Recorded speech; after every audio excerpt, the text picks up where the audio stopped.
Hi, and welcome to Sarah and Mike's Best Picture podcast. I'm Michael Cole, and this is episode number 2. This week, we're going to talk about the film Sunrise, A Tale of Two Humans. Now, if you're unfamiliar with Sunrise, it isn't considered an official Best Picture winner by most people, but at the very first Academy Awards in 1929, they awarded two statues. One was for Wings for Best Picture Production, and another was for this film, Sunrise, for Best Picture Unique and Artistic Production. This category was only ever awarded in that first year, and then what became the standard Best Picture was considered to be Wings after that point.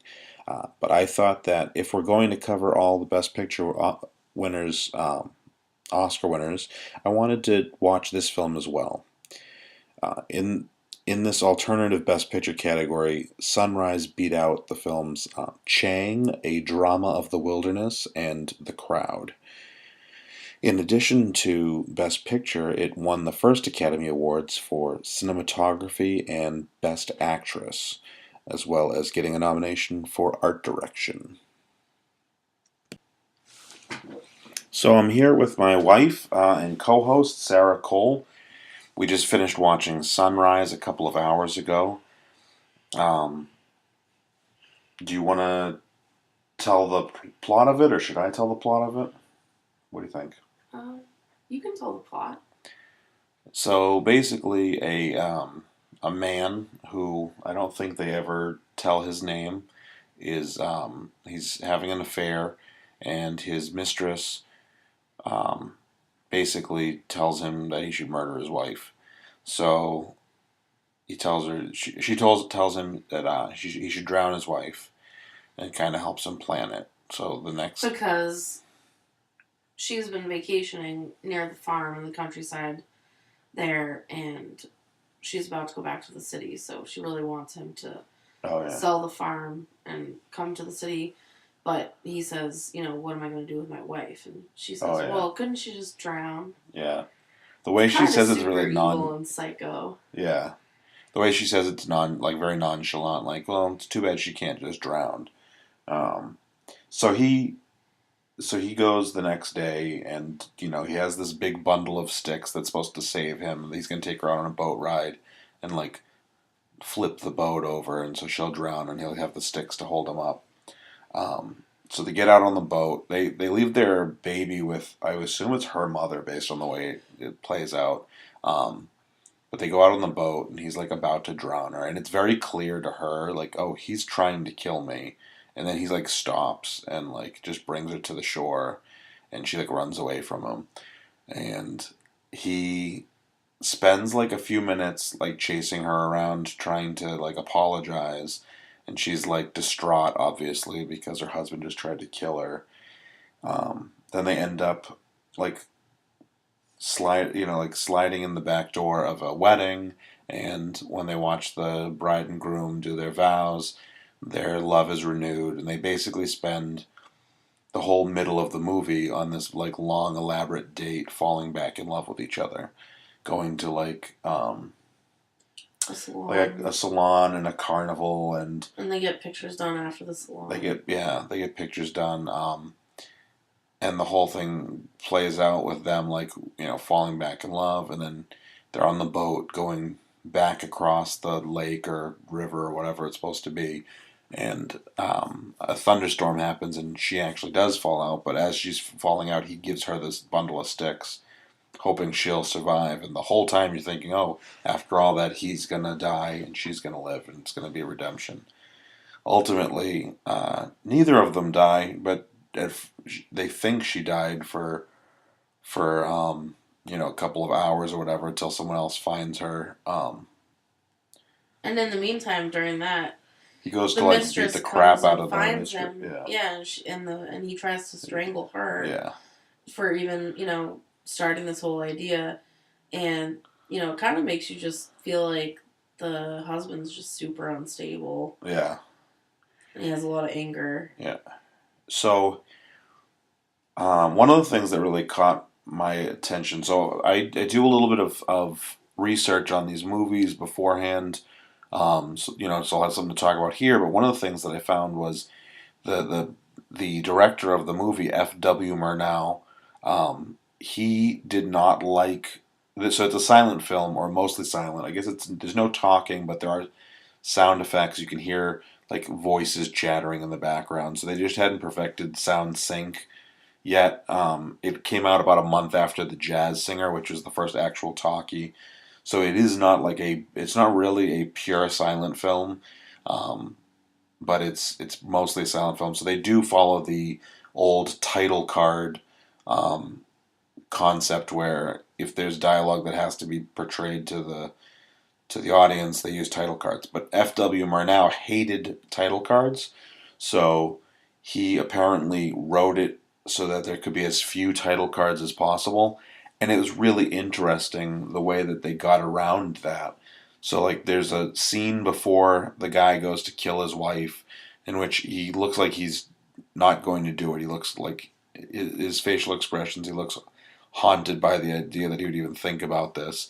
And then through photography, I would guess it's double exposure of the film. Um, they He's sitting there on the bed, and the mistress comes and gives him kisses, but she's like faded, so that she's like it's clear that she's part of his imagination or his memory in that point. There's like four of her on the screen, all kissing him or stroking his hair or doing these different things, and they're all like semi-translucent on the screen, and so it was really innovative. I would assume that was pretty new of a concept to do back then, and that was how they got around any kind of having to use the cards. As you know, I would say there was like maybe 15 cards in the whole Yeah. movie. I feel like it wasn't as long a movie as Wings was last week. I think it was about an hour shorter, but at the same time, I think Wings, and I didn't think Wings had that many because there's so much action, but this movie, I really don't think there was much in the way of title cards. Maybe five. Right, and then one thing that caught my attention too was the title cards that they did use. Like at one point in the beginning, they had to use title cards for something, and they used the same title card three times in a row, and they would add like it would cut to the title card, and it would say like, "Oh no, what's he gonna do?" Mm.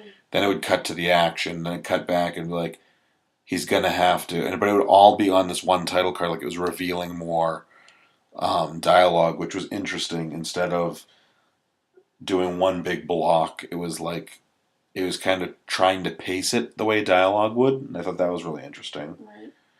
There were a couple really interesting things that stuck out to me. One, I thought even by today's standards, some of the cinematography in this film was really impressive. There were just it was very unique and different from what a lot of what you see. It was like almost like a fairy tale village, and then in the city they really did a great job of making it look like a bustling city. And we did look into it that it was all shot on backlots in studios, and even the carnival looked like for back in those days, like it was supposed to be kind of like modern looking, and there was a roller coaster that was all what appeared to be indoors and like elevated off the ground, and some different rides that looked pretty cool. When I recorded the intro before you came up here, but the movie was the first to win the Cinematography Academy Award. Oh, wow. Which is kind of funny because I could kind of see with Wings last week. I thought Wings, I mean, they won for Best Engineering, but it was all because of the camera work. So it's kind of funny that they almost made like a separate cinematography award. So both movies kind of had that like perfectly going for them. Mm-hmm. But also, Sunrise won art direction. So like, and you can see where it went. Like I felt like you got you got like transported from, I would say, like three hugely different like settings. Like I felt like the first one you're in some like bucolic painting, like and then that where when they're out on the lake or at the beginning when it's funny, I thought when he's with the mistress, they're in what's probably like a marsh because they have these big reeds or whatever, but it was not super clear because it was nighttime and it's dark, and I thought, oh, they're literally taking a roll in the hay because it looks like a field of like hay or whatever, and so I thought that's what it was. But I think it was more you see later on because there's a lot of mud and stuff that it's more of a marsh. Yeah. Yeah. And second kind of thing that I noticed that I thought was kind of funny and just personally to me, just from like it was almost like cartoonish the way that the husband, whenever he was with the mistress, it was just that he was like in love with her, and then when he was with the wife, he was fully in love with her, and it was almost like a Looney Tunes cartoon. Like whichever girl just happened to be there seemed like he was like, just kind of swept off his feet in that kind of super romantic, like you almost couldn't fault the husband because it just gave off the impression that he was just kind of in the moment and just feeling the love at that point in time, and it wasn't really malicious, and kind of I guess also feeds into this whole you see at certain points you're like, oh, this guy's kind of scary, like when he's like hanging off the side of the trolley, and like for some reason they let him on even though it doesn't feel like they should have let him on to like they also, so Sarah mentioned that they stop at a salon. But they stop at a salon, and mostly it's the husband that gets taken care of, and he gets a shave. And I think that it's funny because the shave kind of, before the shave, he's a real madman. Like, he's decided to kill her. He has decided he doesn't want to kill her. He's back and forth a little bit, and then finally the time comes to kill her. He doesn't kill her. Then he's like, kind of like a sobbing, apologetic lunatic, and then he gets a shave, and they go on this amazing date, and he's her knight in shining armor with a clean shave for the rest of the movie. And the only other time that they show him being a madman is when he's beating the crap out of his mistress when he thinks that his wife is dead. So I thought that was interesting because it literally like and I mentioned during the movie that like he looks like a drastically different person with a clean shave, like it, because he has like stubble. He doesn't like they don't shave a beard off. It's like scruff, and they shave it off, and it's like they clean. They literally he goes from like a dirty, to like a foaming mad dog. Yeah.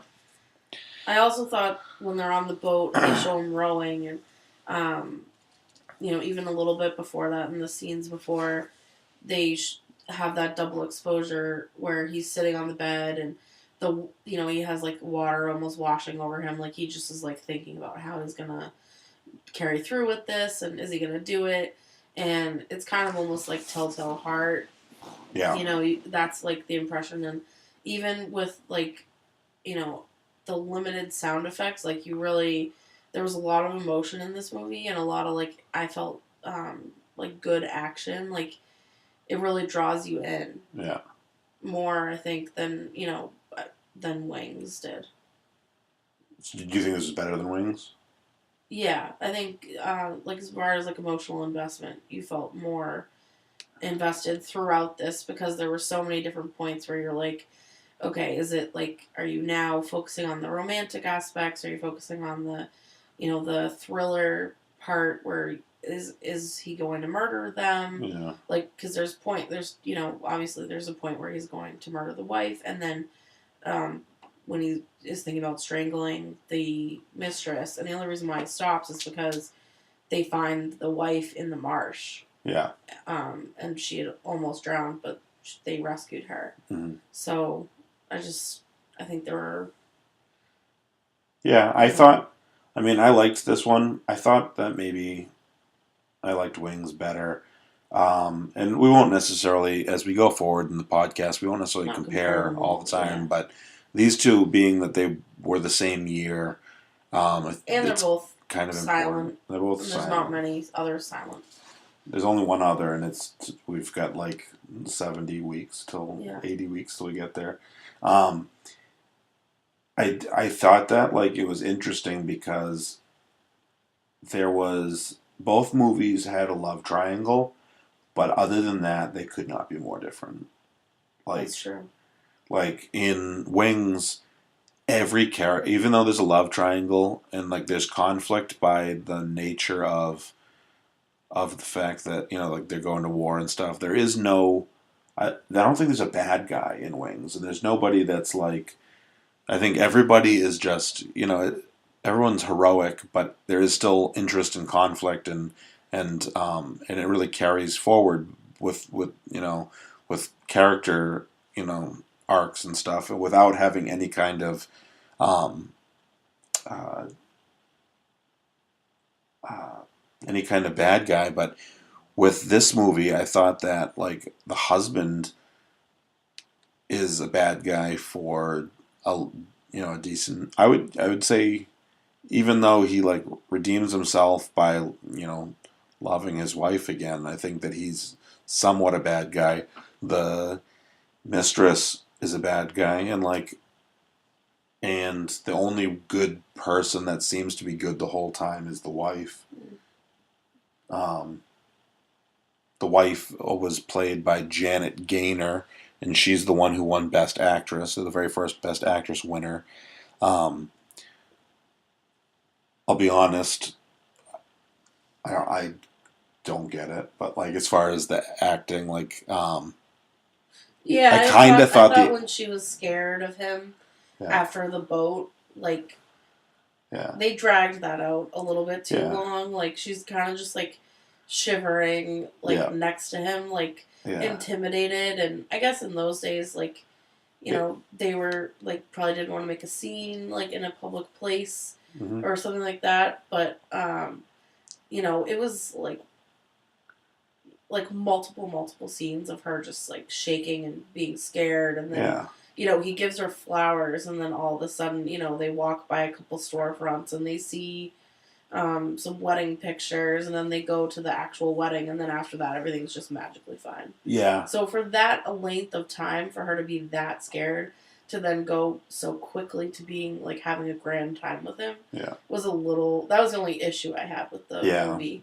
That's probably the screenplay more than the acting, but it wasn't that the acting was bad to me. I mean, you look at like a silent movie, and the acting is so over the top in some ways, and so it's so cartoony, so it's hard to gauge. But I thought if you compare it to the acting in Wings, I thought the acting in Wings was superior. Yeah, for sure. And I thought that like Clara Bow as I think it was Mary last week was as good an actress as I thought her performance was as good. I thought she did a really good job of portraying a character who like understands what's going on. Like I don't know, I just thought that she was as good as Janet Gaynor was in this.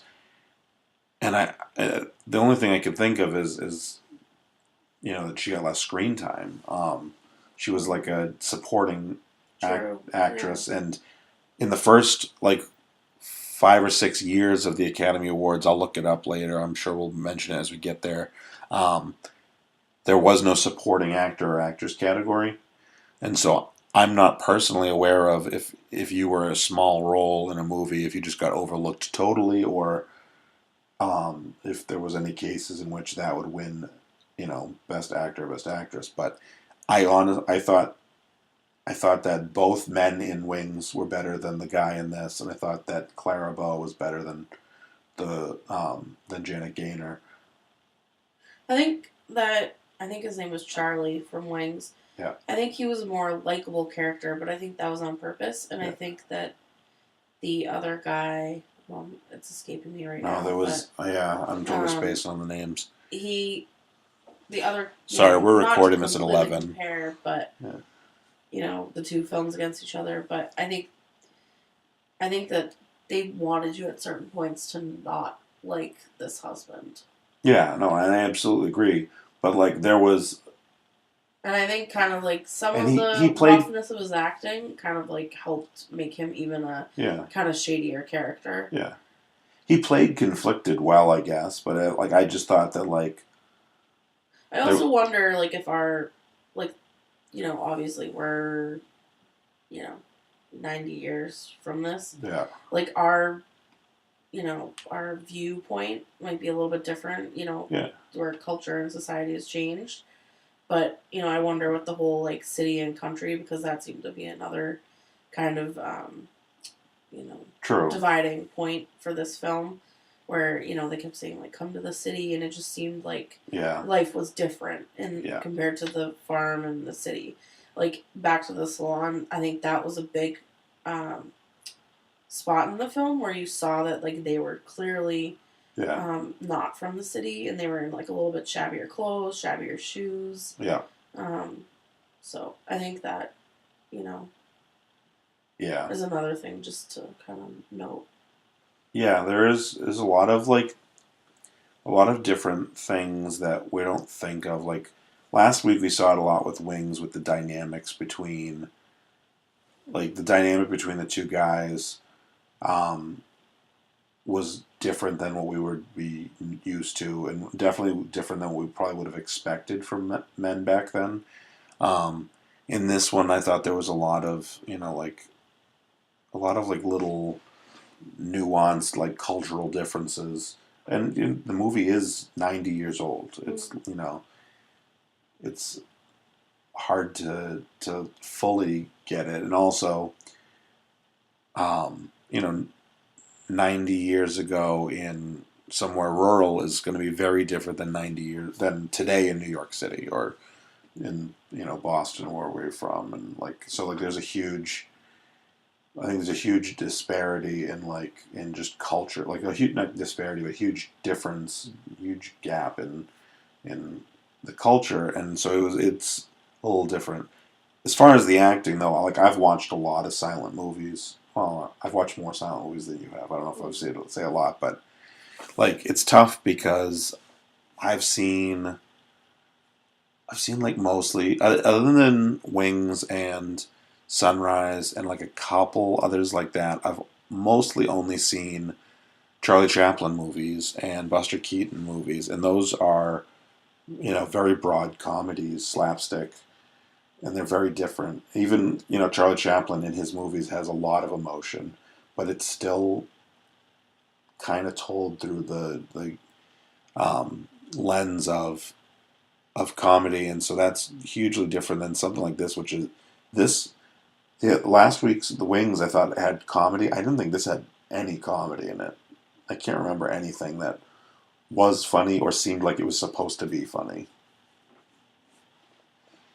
Not that I can think of. The only thing is they had the piglet that got loose in the amusement park, which was just kind of like entertaining. Yeah. And they seem to kind of have like the same viewpoint on alcohol. Like they're at a table and they like the woman starts like feeling buzzed and she gets like knocked off her feet, and the guy wants to take the bottle with them to keep drinking. Like so they definitely reference alcohol. And something interesting. Sorry to interrupt. Something interesting about the alcohol is like this was made both movies were made in 1927 or 26 or 27. They came out in 27, and that's like pretty much the last 2 or 3 years of the Prohibition. But so I'm sure that influenced their view on alcohol. But a huge difference is that this, as far as I could tell, was supposed to take place in the day that it was, in 1927. Last week with Wings, it was supposed to take place in the teens before the Prohibition. But the attitude of alcohol, not only from the storytelling, they seem to think everyone gets super silly and drunk the second they have alcohol. That stayed the same, but also I didn't see anything signifying that alcohol was a taboo. Well, the only thing I was going to build on and say is that at the very end, when they're starting to come back into shore after their date from the city, and this is before the thunderstorm starts, they see this like raft, and there's people like dancing and drinking on it. Mm-hmm. So I wonder if that was kind of like a tip of the hat to that. Yeah, you could think that it wasn't explicit, and it didn't really. It didn't really like have any meaning for the film, other than it was just like showing people having fun. Yeah. But that was the only thing. That's something interesting too. I talked last week about the movie code and how that changes things. And I think that was 1935. And so last week there was like almost nudity on Clara Bow. This week there was some of that. But there's also like this attitude towards alcohol and the guy, the fact that the husband tries to murder her and lives happily ever after in the end. Those are things that are basically like outlawed in film by the film industry in 1935 until the 50s. Mm. You can't show anybody getting away with or succeeding at something that's amoral, like murdering your wife. So like it's interesting to see how before that and there was, both these movies won Best Picture, and both these movies had things that would be considered taboo 7 or 8 years later. And part of the reason the code it went into effect in 1935 is that Hollywood was worried that they were going, if we don't police ourselves, someone else is going to police us, and who knows what they're going to do. They may shut us down altogether. Yeah. I did think of that, like, kind of sarcastically, just that, the the way that they introduced the idea of potentially murdering the wife with the mistress and the husband they're not really conspiring. It really makes it seem like the mistress is the one that really is like forcing the hand and trying to get it to happen. But it's almost like, oh, it'll be easier if we could just, get rid of her rather than dealing with like a divorce. For him to be able to come to the city, like, oh, let's just get rid of her and make it look like a good accident. Yeah, I bet you though that in addition to the fact that divorce wasn't a viable option in most cases the way it is now,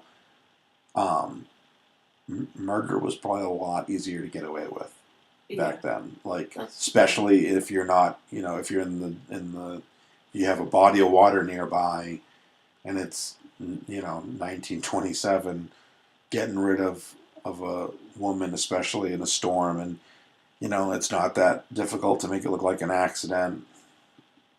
I'm sure it's just a different thing than it is today.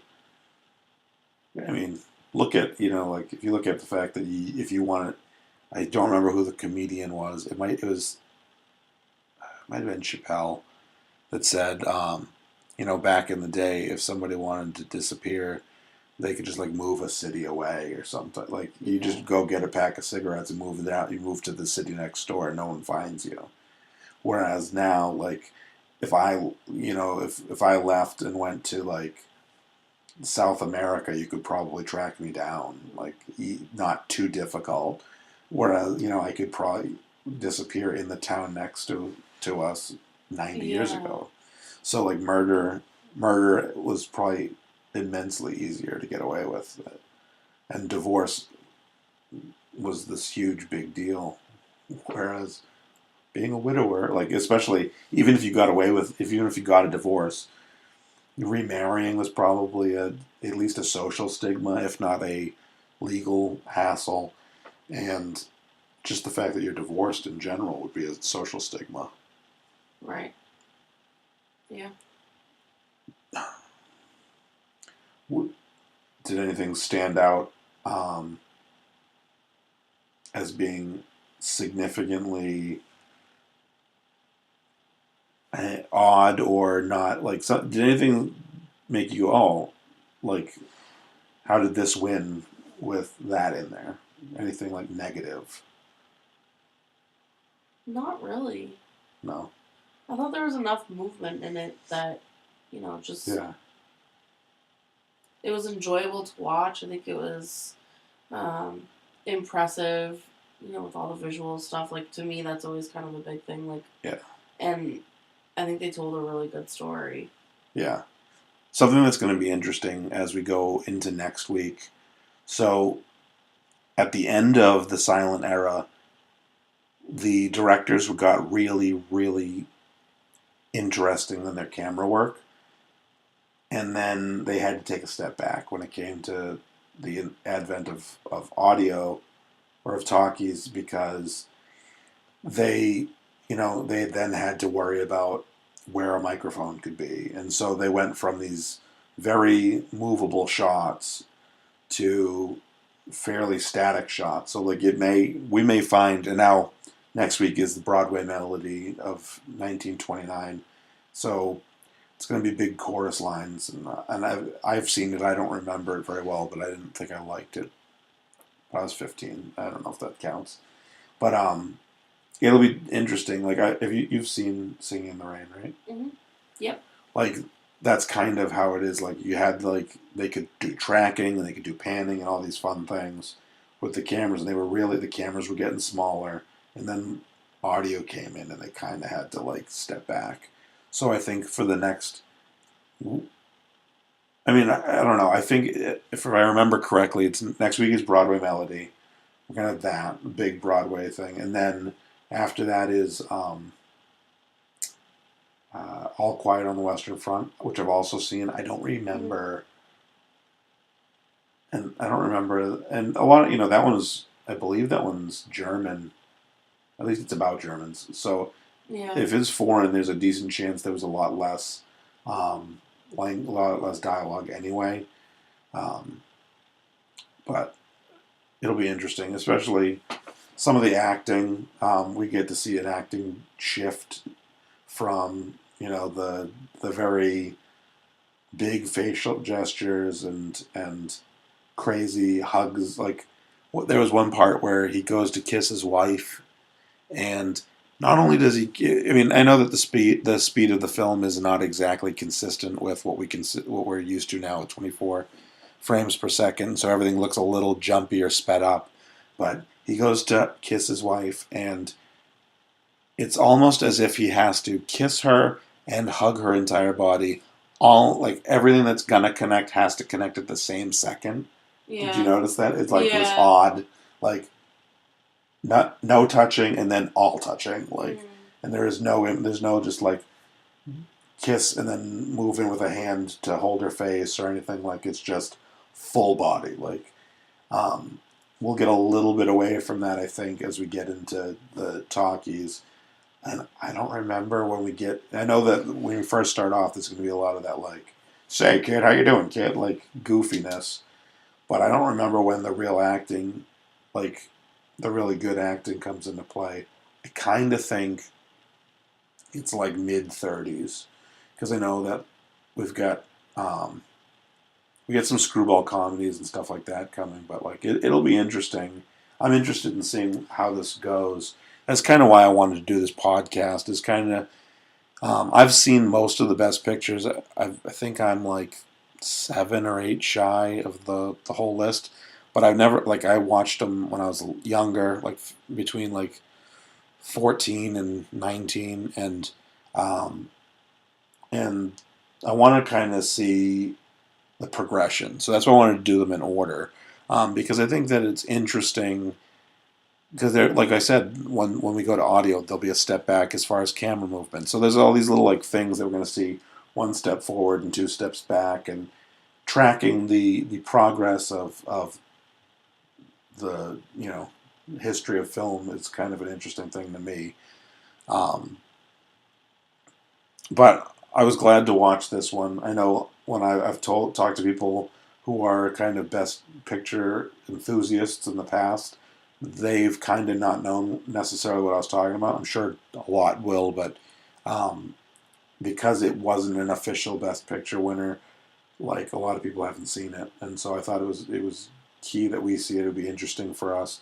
Also, because we didn't have much to compare with last week, it gave us a little bit of context with the two, because we don't have, okay, this is where they came from last year, so we get to have these two one together, and what do they say about each other, and I think that they are interesting when you juxtapose them against each other like that.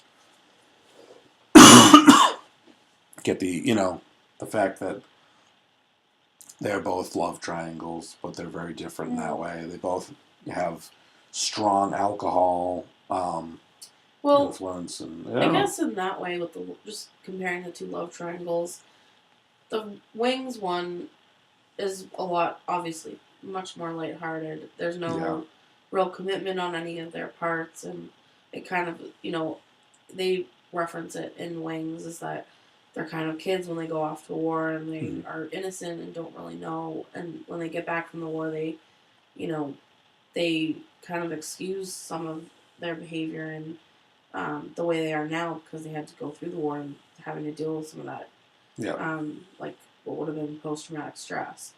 And then I think in this one, they really like, you know, everything is kind of at stake. You know, they're gonna uproot their lives, and he's either gonna go off to the city and kind of, you know, yeah, do this huge, awful thing. I'm sure it was obviously super taboo back then too. You know.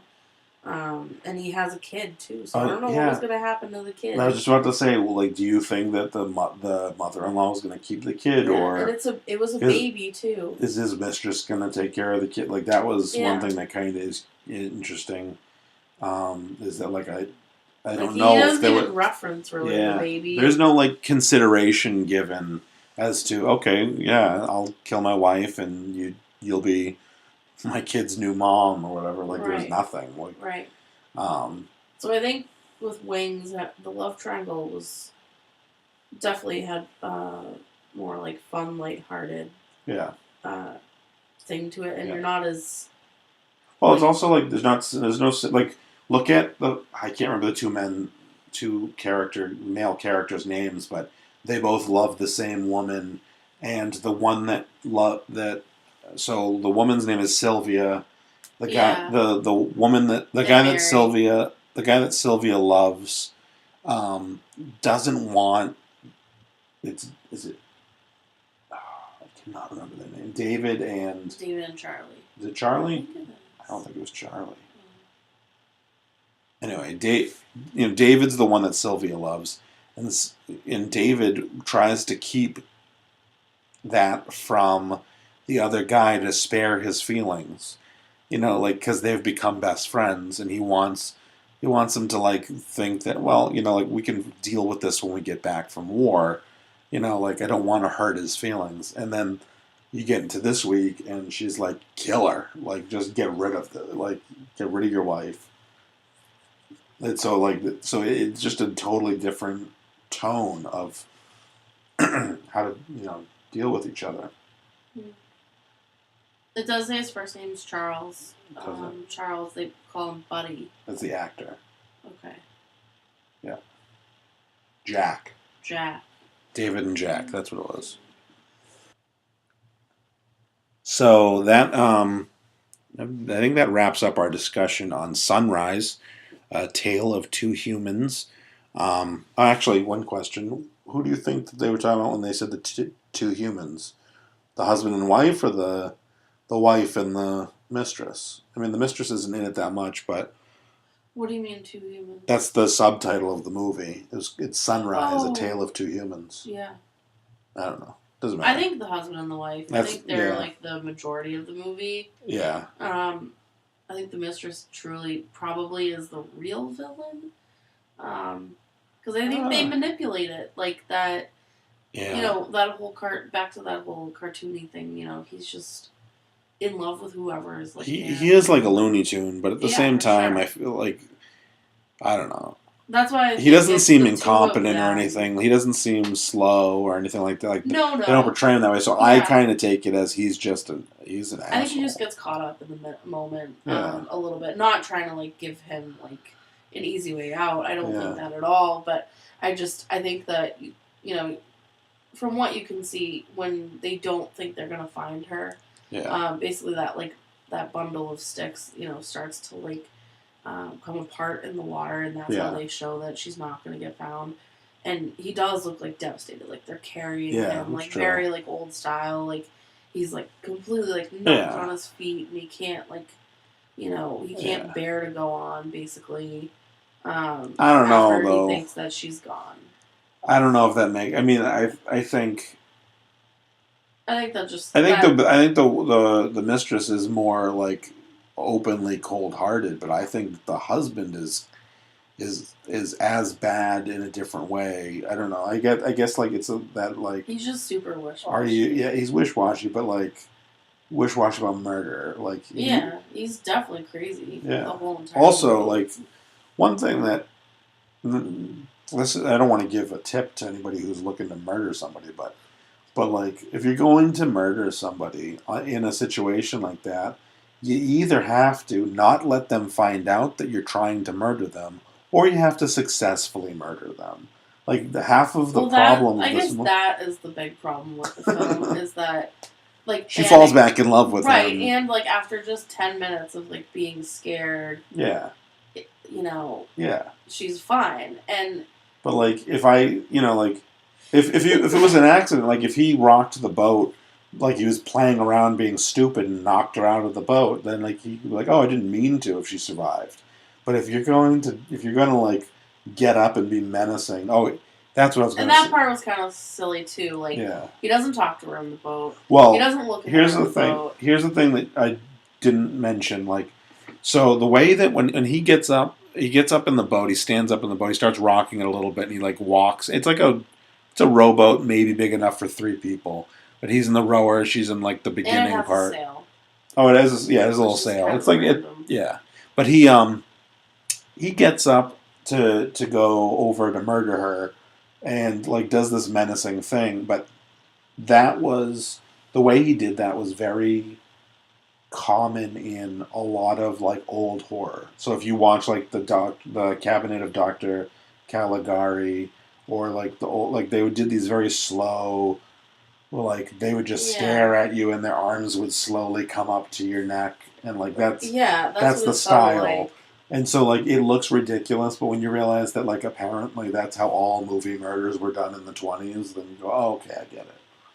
And I don't know that you had that context, whereas I've seen a couple of other like horror movies where that someone murders. This just happened to be, the guy loses his, taste for murder or something halfway through. So anyway, if you get anything out of this podcast, just let it be that either you don't let them know you're trying to murder them or you successfully murder them. We do not condone murder on this. I'll do that again now. So I guess this is officially the end of this episode. So if you want to watch the films along with us, next week we'll be watching the Broadway Melody of 1929. You can go online and find any of the Best Picture, the list of Best Picture winners, and try to watch along with us if you'd like. We'd love to have any comments or questions or fun trivia that you have if you want to, or thoughts on a movie. Email me at MikeDiamond82984@gmail.com. You can also go to ChocolateDiamondMedia.com to check out other episodes of this podcast, other videos, and we'll have other entertaining stuff there as well as on our YouTube page. Anyway, have a great week, and we'll see you next time.